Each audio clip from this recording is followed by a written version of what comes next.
Santuy people in the area, let's party with me. Ece Topeng Remix.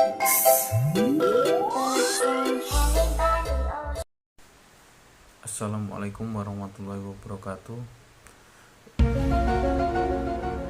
Izin memperkenalkan diri, nama Zaki Afizul Kifli, NPM 1901012010, kelas PAIA semester 5,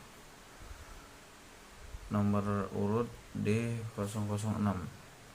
Di sini saya akan menjawab soal UTS Al-Quran, hadis, dan pembelajarannya. Yang pertama yaitu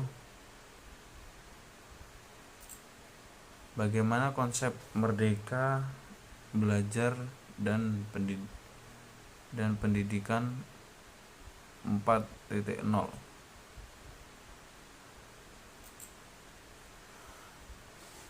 Apa itu merdeka belajar? Konsep merdeka belajar sangatlah berbeda dengan kurikulum yang pernah ada dan digunakan oleh pendidikan formal di Indonesia. Konsep pendidikan baru ini sangat memperhitungkan kemampuan dan keunikan kognitif individu para siswa. Berikut garis besar konsepnya. Asesmen kompetensi minimum. Perbedaan konsep pendidikan baru ini dengan kurikulum yang digunakan sebelumnya adalah siswa diharapkan mampu menunjukkan kemampuan minimum dalam hal literasi dan numerik. Fokusnya bukanlah sebanyak apa siswa mampu mendapatkan nilai melalui penugasan dari guru, akan tetapi bagaimana siswa mampu berpikir secara kritis menggunakan kemampuan kognitifnya. Dalam bidang literasi misalnya, bila pada kurikulum sebelum-sebelumnya siswa banyak diharapkan menghafal dan menerapkan materi yang mereka baca, dalam konsep asesmen kompetensi, siswa diharapkan bisa berpikir logis untuk mengabstraksi maksud dan tujuan dari materi. Begitu juga dalam hal numerik atau pada pelajaran sains seperti fisika, kimia, khususnya matematika, siswa tidak boleh hanya menghafal formula atau rumus, tetapi juga menemukan konsep dasarnya sehingga mereka bisa menerapkannya untuk penyelesaian masalah yang lebih luas.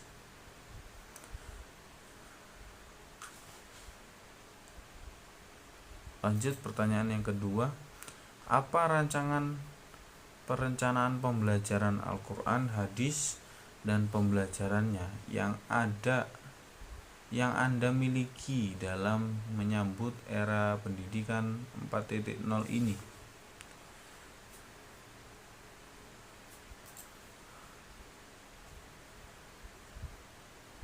Perencanaan pembelajaran Al-Quran, hadis, misalnya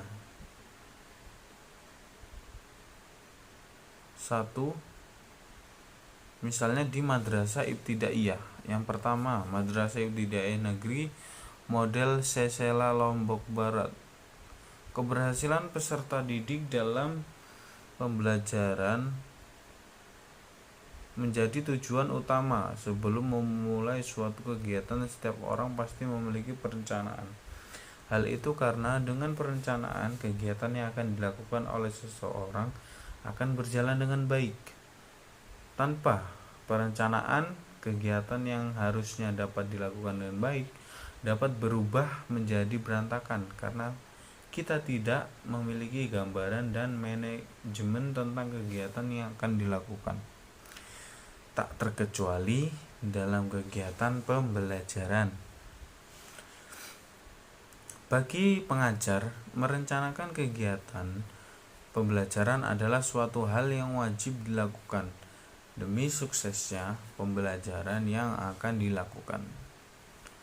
Di antara salah satu langkah yang harus dilakukan seorang pendidik yaitu menyusun perencanaan pembelajaran, yaitu kegiatan yang terus-menerus dan menyeluruh dimulai dari penyusunan suatu rencana, evaluasi pelaksanaan dan hasil yang dicapai dari tujuan yang sudah ditetapkan. Perencanaan pembelajaran adalah memproyeksikan tindakan apa yang akan dilaksanakan dalam suatu pembelajaran. Hal ini berguna untuk memperoleh kemajuan dalam perkembangan dan belajar peserta didik. Selain itu, guru dapat memahami peranannya dan tugas-tugas yang harus dicapai peserta didik sehingga proses pembelajaran akan berjalan dengan sesuai apa yang diharapkan. Perencanaan pembelajaran merupakan kegiatan merumuskan tujuan apa yang akan dicapai oleh suatu kegiatan pembelajaran, cara apa yang dipakai untuk menilai pencapaian tujuan tersebut, materi apa yang akan disampaikan, bagaimana cara menyampaikannya, serta alat atau media apa yang diperlukan. Pendapat ini mengenai perencanaan pembelajaran adalah kegiatan memproyeksikan tindakan apa yang akan dilaksanakan suatu pembelajaran, yaitu dengan mengkoordinasikan, mengatur dan merespon komponen-komponen pembelajaran sehingga arah kegiatan atau tujuan isi kegiatan, materi, cara penyampaian kegiatan, metode dan teknik, serta bagaimana mengukurnya. Evaluasi menjadi jelas dan sistematik. Pertanyaan yang ketiga, bagaimana strategi pembelajaran Al-Quran, hadis, dan pembelajarannya dalam menghadapi tantangan era pendidikan?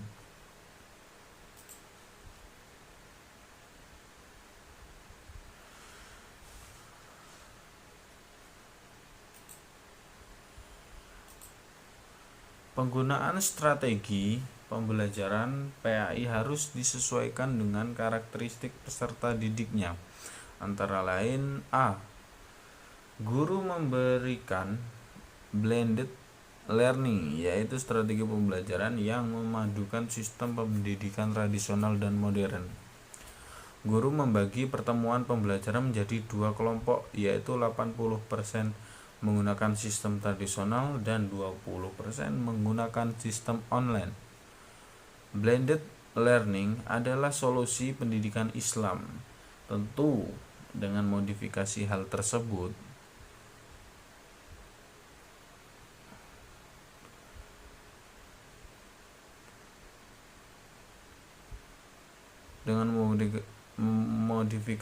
tertentu yang memihak kepada hasanah pendidikan Islam yang telah lama hidup dan berkembang di masyarakat.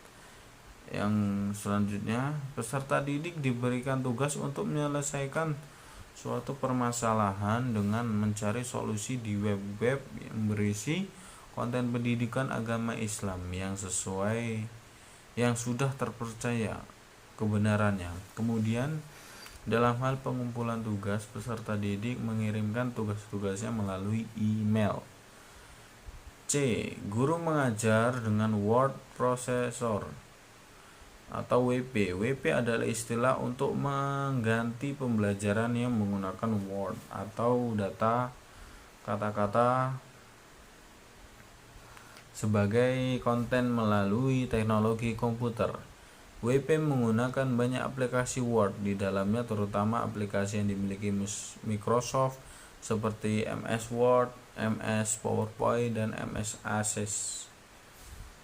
D. Guru menggunakan strategi pembelajaran Web-Based Learning. WBL adalah salah satu jenis pembelajaran yang bisa digunakan dalam CBI, Computer Based Instruction, atau CAI, Computer Assisted Instruction. E. Guru melakukan pembelajaran dengan sistem online, yaitu dengan memantau aktivitas dan memberikan arahan kegiatan positif peserta didik di sosial media. sehingga peserta didik dapat merasakan manfaat positif dari kemajuan teknologi yang begitu pesat dan dapat mengurangi pengaruh negatif dari canggihnya teknologi tersebut. Pertanyaan keempat, bagaimana pengembangan media pembelajaran Al-Quran Hadis dan pembelajarannya yang sesuai dengan era pendidikan 4.0? Langkah awal yang harus dilakukan dalam mengembangkan strategi pembelajaran PAI adalah mengubah paradigma atau cara pandang kita terhadap pembelajaran PAI itu sendiri.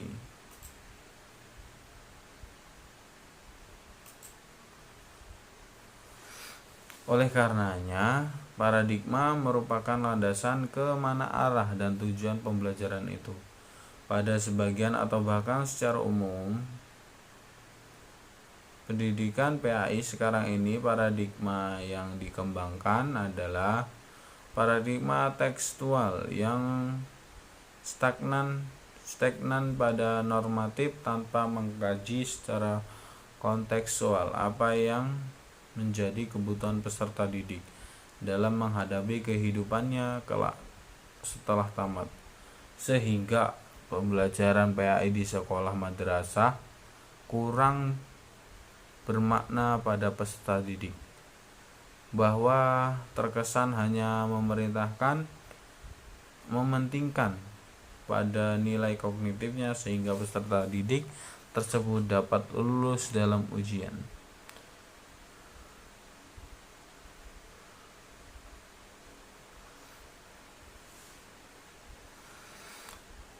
Uraian Musa Asy'ari ini terkait pendidikan secara umum, akan tetapi itu juga yang terjadi pada PAI, baik dari segi materinya maupun dari segi pengembangan strategi pembelajaran. Dalam era digital sekarang ini perlu membangun paradigma atau pendekatan secara kontekstual, mengkaji dalil-dalil syar'i sebagai sumber materi PAI sesuai dengan tuntunan zaman atau realitas masyarakat dan integritas keterpaduan.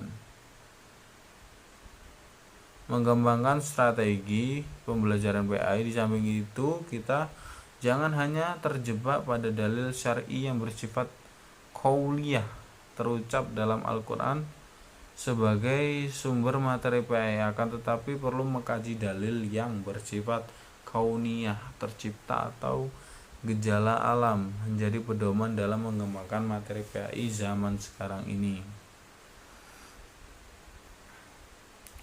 Lanjut pertanyaan kelima, apa pendapat Anda? Tentunya didukung dari berbagai teori yang kuat terkait evaluasi pembelajaran Al-Quran Hadis dan pembelajarannya dalam suasana yang berdampingan dengan COVID-19. Seorang pendidik dapat mengetahui hambatan, kelemahan, dan kemajuan peserta didik dalam melaksanakan tugasnya. Jika pendidik menggunakan evaluasi yang tepat sasaran, setelah itu pendidik dapat melakukan remedial testing. Bahkan jika perlu, pendidik melakukan bimbingan secara intensif kepada peserta didiknya. Adapun jenis-jenis evaluasinya diantaranya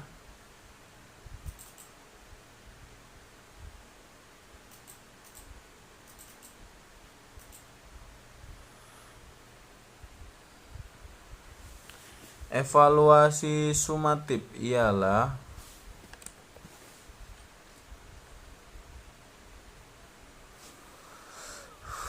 penilaian terpadu yang sifatnya umum mengenai hasil pembelajaran yang dilakukan di akhir periode pembelajaran. Yang kedua, evaluasi formatif ialah penilaian yang menetapkan tingkat kemampuan peserta didik dan menentukan kemampuan yang belum dikuasainya. 3. Evaluasi diagnostik, yaitu penilaian yang mengklarifikasikan suatu titik sesuai dengan bagiannya dalam proses belajar mengajar. Misalnya mengklasifikasikan peserta didik sesuai dengan latar belakang riwayat pendidikannya, kecerdasan, kesamaan minat bakat, keterampilan, metode tertentu, dan yang hendak direalisasikan, dan penguasaan strategi belajar mengajar. Tujuan evaluasi diagnostik ialah membentuk dan mengembangkan sebuah pengertian yang sudah dikuasai oleh peserta didik dan menetapkan rencana program berikutnya. Masalah yang berhubungan dengan A. Pengetahuan peserta didik tentang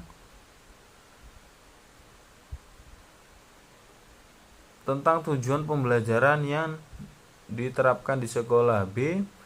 Pengetahuan dan keterampilan peserta didik yang dibutuhkan dalam awal proses pembelajaran.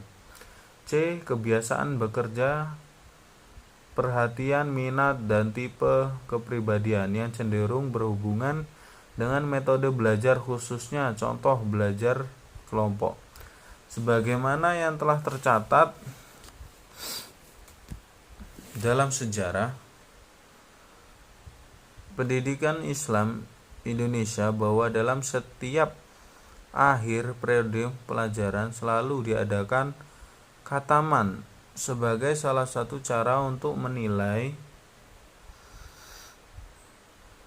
akhir dari pembelajaran yang telah dilakukan di madrasah mengenai sejauh mana pemahaman yang telah mereka kuasai terhadap materi-materi yang selama ini telah disampaikan. Mungkin cukup itu saja yang bisa saya sampaikan. Kurang lebihnya saya mohon maaf kepada Allah, saya mohon ampun. Wassalamualaikum warahmatullahi wabarakatuh.